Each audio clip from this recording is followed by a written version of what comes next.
আমরা বেশ কয়েকটি ভিডিও ধরেই দেখছি যে যে কোনো ম্যাট্রিক্সের কলাম স্পেস বের করা খুবই সহজ একটা জিনিস এবং এই ক্ষেত্রে আমাদের এ এর কলাম স্পেস সমান হবে এর কলাম ভেক্টরগুলোর যা বিভিন্ন লিনিয়ার কম্বিনেশন। সুতরাং এটা সমান হবে, এটাকে আমরা বলতে পারি ব্যাপ্তি বা স্প্যান এই কলাম ভেক্টরগুলির। তাহলে আমরা যদি এই কলাম ভেক্টরগুলোর নামকরণ করে ফেলি, এখানে ধরি প্রথমটার নাম দিলাম a1, পরেরটার নাম দিলাম a2, এভাবে এটা a3, এটা a4 এবং এটা হচ্ছে তাহলে a5। তাহলে a এর কলাম স্পেস হচ্ছে এই কলাম ভেক্টরগুলোর স্প্যান, অর্থাৎ a1, a2, a3, a4, a5।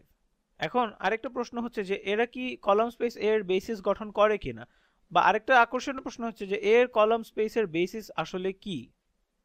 এই ভিডিওতে আমি তোমাদের মূলত এটাই দেখাবো, মানে একটা পদ্ধতি দেখাবো যে মানে এর কলাম স্পেসের বেসিস কিভাবে বের করতে হয়। এবং এই ভিডিওতে হয়তো আমি সময় পাবো না, পরবর্তী ভিডিওতে আমি তোমাদের এটা প্রমাণ করে দেখাবো যেটা কেন কাজ করে।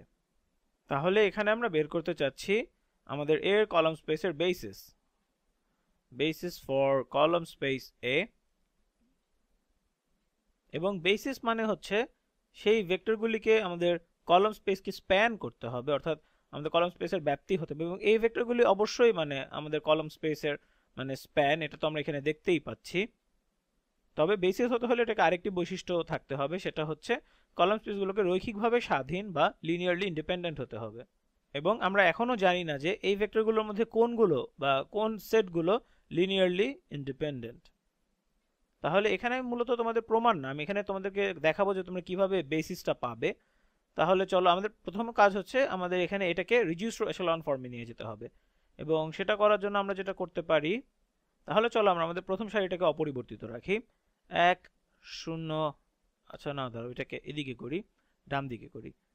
তাহলে এটা হচ্ছে 1 0 -1 0 4, এবং আমাদের দ্বিতীয় সারিকে চলো আমরা দ্বিতীয় সারি বিয়োগ 2 গুণ প্রথম সারি দ্বারা প্রতিস্থাপন করি।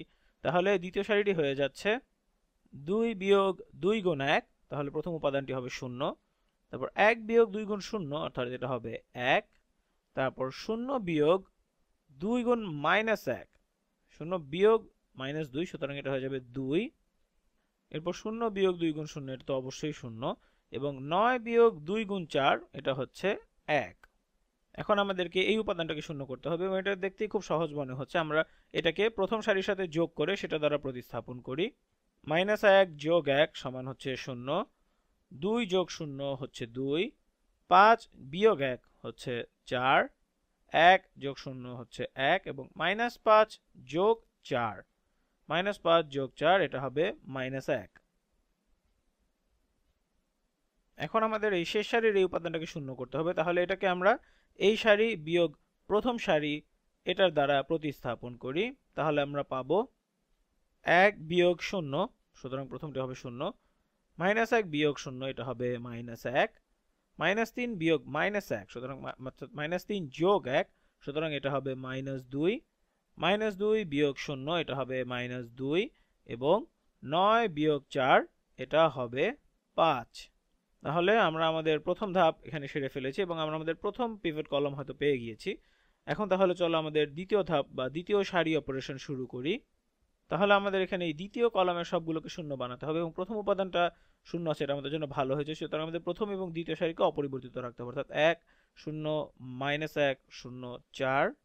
দ্বিতীয় সারি হচ্ছে 0 1 2 0 1। তাহলে এখন আমাদের এই তৃতীয় সারির এই উপাদানটাকে শূন্য করতে হবে। তাহলে আমরা যেটা করতে পারি, আমরা এই তৃতীয় সারিকে দ্বিতীয় সারির 2 গুণ থেকে বিয়োগ করে সেটা দ্বারা প্রতিস্থাপন করতে পারি। তাহলে আমরা পাচ্ছি 0 বিয়োগ 2 গুণ 0 হচ্ছে 0, 2 বিয়োগ 2 গুণ 1, এটাও হচ্ছে 0, 4 বিয়োগ 2 গুণ 2, এটা হচ্ছে 0, 1 বিয়োগ 2 গুণ 0, এটা হচ্ছে 1, এবং -1 বিয়োগ 2 গুণ 1, এটা হচ্ছে -3। তাহলে এখন আমরা শেষ সারিতে চলে এসেছি এবং এখানে আমাদের এই উপাদানটাকে শূন্য করতে হবে। তাহলে আমরা যেটা করতে পারি, শেষ সারি যোগ দ্বিতীয় সারি দ্বারা একে প্রতিস্থাপন করতে পারি। আমরা পাচ্ছি তাহলে 0 যোগ 0 হচ্ছে 0, -1 যোগ 1 হচ্ছে 0, -2 যোগ 2, এটাও হচ্ছে 0, তারপর হচ্ছে -2 যোগ 0, এটা হচ্ছে -2, এবং শেষ উপাদানটি হচ্ছে 5 যোগ 1 অর্থাৎ 6, সুতরাং শেষ উপাদানটি হচ্ছে 6। তাহলে আমরা প্রায় পৌঁছে গেছি। এখন আমাদেরকে দেখতে হবে যে আমাদের এখানে মানে পিভট এন্ট্রিগুলো কোথায় আছে। তাহলে চলো সেটা একটু দেখে নেই। এখানে তাহলে আমরা দেখতে পাচ্ছি এখানে একটা আছে আমাদের পিভট এন্ট্রি, এখানে একটা আছে আমাদের পিভট এন্ট্রি, এখানে কোনো পিভট এন্ট্রি নেই, এবং তারপর এখানে এটা পিভট এন্ট্রি হতে পারে যদি আমরা এই -2টাকে শূন্য বানাতে পারি। তাহলে আমরা এটা করতে পারলে আমাদের কাজ শেষ হয়ে যাবে। তাহলে আমরা প্রথম সারিকে অপরিবর্তিত রাখি কারণ এটা এখানে শূন্য আছে। সুতরাং আমাদের প্রথম সারিটাকে আমরা এখানে লিখে ফেলতে পারি, এটা হচ্ছে 1 0 -1 0 4। আমরা দ্বিতীয় সারিকেও লিখে ফেলতে পারি, যেটা হচ্ছে 0 1 2 0 1 2 0 1, এবং তৃতীয় সারিও আমি লিখে দিতে পারি 0 0 0 1 -3।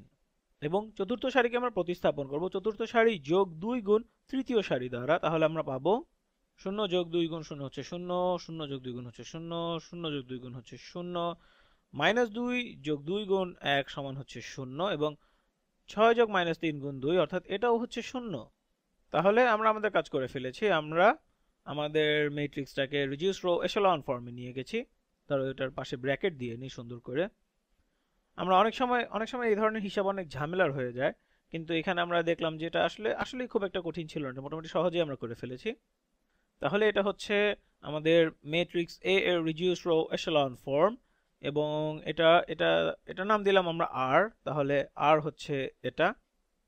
তাহলে আমরা এই ম্যাট্রিক্স আর এর ব্যাপারে কি বিশেষত্ব পাচ্ছি, আমরা চলো এটার পিভট এন্ট্রিগুলোকে বের করে ফেলি এবং পিভট কলামগুলোকে চিহ্নিত করে ফেলি।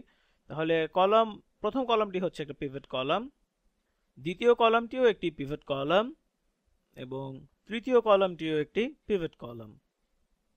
এটা আমরা আগের কয়েকটা ভিডিওতে দেখেছি যে এই যে কলামগুলি এরা কিন্তু খুবই পরিষ্কারভাবে এরা লিনিয়ারলি ইন্ডিপেন্ডেন্ট।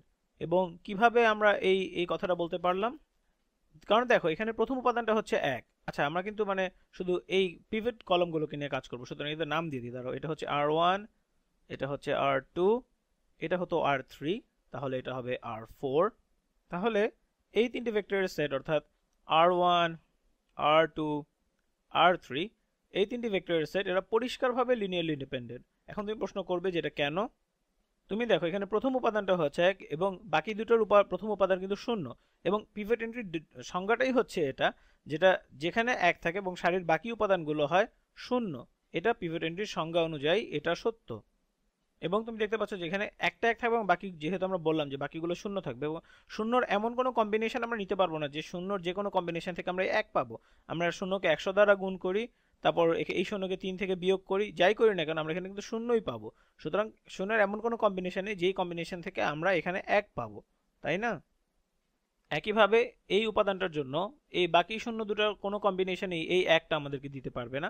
এবং মানে যখন আমরা রিডিউস এশেলন ফর্মে নিয়ে কোনো একটা পিভট কলাম পাই, তখন সেটা কিন্তু মানে সংজ্ঞা অনুযায়ী সেই 1 হচ্ছে ওই সারির একমাত্র 1, এবং এটা সবসময়ই সত্য হবে। তাহলে নিশ্চিতভাবে এরা লিনিয়ারলি ইন্ডিপেন্ডেন্ট।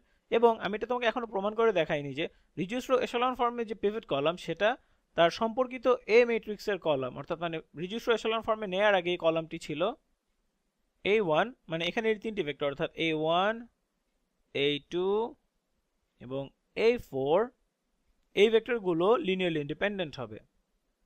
তাহলে আমরা এখানে লিখতে পারি A1, আচ্ছা এগুলোকে গোল করে দিই, A1 A2 A4। তাহলে লিখি A1 A2 A4, এই ভেক্টরগুলি, আচ্ছা এটাকে সেট নোটেশন দিয়ে লিখি। তাহলে এই ভেক্টরগুলো লিনিয়ারলি ইন্ডিপেন্ডেন্ট হবে। এখন যদিও আমি এটা তোমাকে প্রমাণ করিনি, তারপর আমি মনে হয় তুমি ধারণাটা পেয়েছো। মানে আমরা যখন রিডিউস এশেলন ফর্মে নিয়ে যাই তখন ম্যাট্রিক্সের মূল জিনিসটা কিন্তু পরিবর্তন হয় না। মানে আমি এখানে মূলত তোমাদেরকে, আমি এটা আরেকটু ভালো মতো বলবো, আমি এখানে মূলত তোমাদের কলাম স্পেসের বেসিসটা বোঝানোর চেষ্টা করছি। তাহলে এরা লিনিয়ারলি ইন্ডিপেন্ডেন্ট। এখন প্রশ্ন হচ্ছে এরা কি এই কলাম স্পেসকে স্প্যান করে কিনা। মানে এই 5টি ভেক্টর যারা আছে এরা অবশ্যই এরা সবাই আমাদের কলাম স্পেস এর কলাম স্পেসকে স্প্যান করে। তাহলে আমরা যদি এটা দেখাতে পারি যে আমাদের যে নন পিভট কলামগুলি আছে, এবং এটা আমরা সবসময়ই দেখাতে পারবো যে আমাদের পিভট কলামগুলোর মানে লিনিয়ার কম্বিনেশনের মাধ্যমে আমরা নন পিভট কলামগুলোকে প্রকাশ করতে পারবো। আমি এই ব্যাপারে কিছুটা আজ দিয়েছিলাম তোমাদেরকে গত ভিডিওতে যখন নাল স্পেস বের করেছিলাম, কিন্তু আমরা মূলত বলতে চাইছি যে পিভট কলামগুলো দ্বারা আমরা নন পিভট কলামগুলোকে প্রকাশ করতে পারি। এবং আমি এটা তোমাদেরকে এখনো মানে প্রমাণ করে দেখাইনি, তোমার এই ক্ষেত্রে আমাকে আসলে বিশ্বাস করে নিতে হবে। এবং যদি তুমি বিশ্বাস করো, তার মানে আমাদের কিন্তু এই কলাম এবং এই কলামটি দরকার নেই, মানে এটা স্প্যান করার জন্য এই কলাম দুটি দরকার নেই। কেন? তোমরা বিষয়টাকে এভাবে চিন্তা করতে পারো যে তোমার যদি এই কলামটি দরকার হয়, তুমি বাকি তিনটি নন পিভট কলামের মাধ্যমে লিনিয়ার কম্বিনেশনের মাধ্যমে এই কলামটি তৈরি করতে পারবে। তাহলে তোমাকে যদি এর কলাম স্পেসের বেসিস বের করতে বলা হয়, তুমি যেটা করবে, তুমি এ কে রিডিউসড রো এশেলন ফর্মে নিয়ে যাবে প্রথমে। তারপর সেখানে পিভট কলামগুলো দেখবে, যেটা এখানে এই তিনটি পিভট কলাম আছে, এবং তারপর তার সাথে সংশ্লিষ্ট যে কলামগুলি আছে আমাদের প্রধান ম্যাট্রিক্স এ তে, সেগুলো দেখবে, এবং সে ভেক্টরগুলি তোমার কলাম স্পেসের বেসিস গঠন করবে। কারণ বাকি যে ভেক্টরগুলি আছে তাদেরকে আমরা এদের লিনিয়ার কম্বিনেশনের মাধ্যমে প্রকাশ করতে পারবো। সুতরাং আমরা বলতে পারছি যে এরা লিনিয়ারলি ইন্ডিপেন্ডেন্ট এবং এরা মানে এর কলাম স্পেসকে স্প্যান করে। তাহলে আমরা বলতে পারবো যে আমাদের বেসিস হচ্ছে এই তিনটি ভেক্টর, এই a1 a2 এবং এটা হচ্ছে a4, লিখে দিচ্ছি, এটা হচ্ছে a4। এখন তাহলে আমরা আরেকটা প্রশ্নের উত্তর দিতে পারি। আচ্ছা ধরো আমি এই জিনিসটাকে আগে নিচে লিখে নিই। আমাদের যে ভেক্টরগুলি আছে a1 a2 এবং a4, এটা আমাদের কলাম স্পেস এর বেসিস এরা আমার কলাম স্পেস এর। কারণ তোমরা আমাদের কলাম স্পেসের বাকি দুটি ভেক্টরকে এদের লিনিয়ার কম্বিনেশনের মাধ্যমে প্রকাশ করতে পারবে, এবং এই ভেক্টরগুলি অবশ্যই লিনিয়ারলি ইন্ডিপেন্ডেন্ট। এখন প্রশ্ন হচ্ছে এর কলাম স্পেসের মাত্রা কত? মাত্রা বা ডিমেনশন, এর কলাম স্পেসের ডিমেনশন কত? ডিমেনশন হচ্ছে একটা কলাম স্পেসের বেসিসে যতগুলো ভেক্টর থাকে সেটা, এবং যে কোনো সাবস্পেসের ক্ষেত্রে একটা নির্দিষ্ট সংখ্যক বেসিস ভেক্টর থাকেই। এবং আমরা দেখতে পাচ্ছি আমাদের এখানে 1 2 3টি ভেক্টর আছে, সুতরাং এর কলাম স্পেসের ডিমেনশন হচ্ছে 3। এখন এই যে ডিমেনশন, এটার একটা বিশেষ নাম আছে, এটাকে আমরা বলি এ এর র্যাঙ্ক। এ এর র্যাঙ্ক, তাহলে এ এর র্যাঙ্ক হচ্ছে, এবং এই ডিমেনশন একই কথা, সুতরাং এ এর র্যাঙ্ক হচ্ছে 3। এবং এই র্যাঙ্কের ব্যাপারটাকে আরেকভাবে আমরা এভাবে দেখতে পারি যে এটা হচ্ছে আমাদের ম্যাট্রিক্স এর লিনিয়ারলি ইন্ডিপেন্ডেন্ট কলামের সংখ্যা, এবং যেটা আমাদের কলাম স্পেসকে স্প্যান করে। এটাকে আরেকভাবে দেখা যায় যে সেই সকল লিনিয়ারলি ইন্ডিপেন্ডেন্ট ভেক্টর যাদের লিনিয়ার কম্বিনেশনের মাধ্যমে আমরা বাকি দুটি ভেক্টরকে তৈরি করতে পারবো। আশা করি আমি এখানে তোমাকে খুব একটা বেশি বিভ্রান্ত করে দিই না, কারণ এই জিনিস আসলে খুবই সহজ।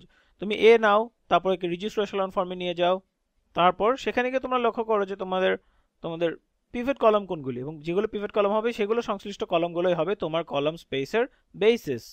এবং তুমি যদি তোমার ম্যাট্রিক্সের র্যাঙ্ক জানতে চাও, তাহলে তুমি কি করবে? তুমি শুধু এই কলাম ভেক্টরগুলোর সংখ্যা গুনবে, বা রিডিউসড এশেলন ফর্মে তোমাদের যে পিভট কলাম ছিল তাদের সংখ্যাটা গুনবে, তাহলেই হয়ে যাবে। তাহলে এটা হচ্ছে তুমি কিভাবে কাজটা করবে, এবং পরবর্তী ভিডিওতে আমি বলবো এটা কেন কাজ করে।